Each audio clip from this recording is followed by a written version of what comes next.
With a long legacy of glorious years behind it, the NFL is facing potential boycotts from two sides. See, it all started with images like this. And people started remembering this and this, especially black folks. And Black Lives Matter was born.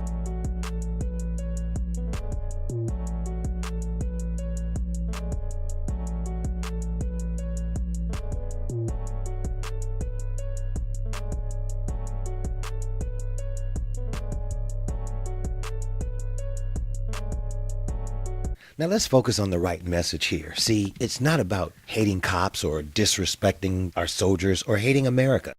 This protest is about a cause, America's long history and current reality of inequality, injustice, and inherent racism, and the long-held American tradition of freedom of expression in light of such problems.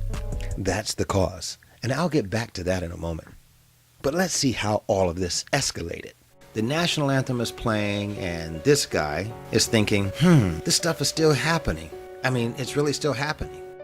Then he actually looked up the words in the Star-Spangled Banner by Francis Scott Key, a slave owner, by the way. He found some words that cause offense.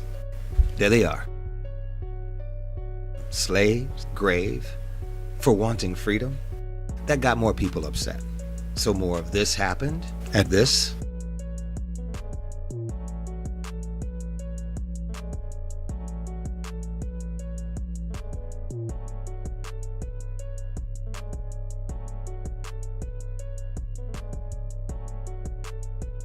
And he did it again. And there was backlash.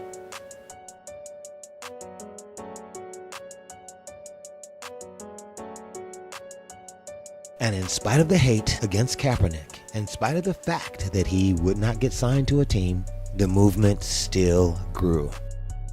And then the Blue Lives Matter movement came to life, and America took sides. Then this happened. Even worse, he weighed in. He said there were fine people on both sides, the neo-Nazis and KKK on one side, and counter-protesters and Antifa on the other. It got worse.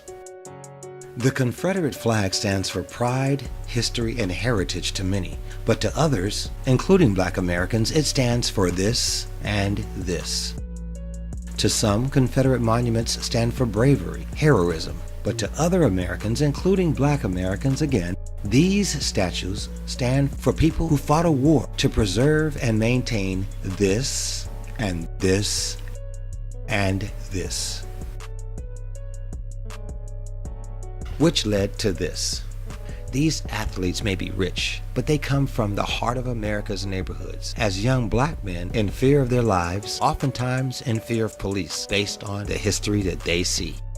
And then he took it to another level. Remember, he said there are some fine people on this side. And then the President of the United States said these Americans who silently protest injustices are sons of bitches that should be fired. So for the first time, they have a voice to address it and a platform. And there was more divisiveness, but there was also more unity.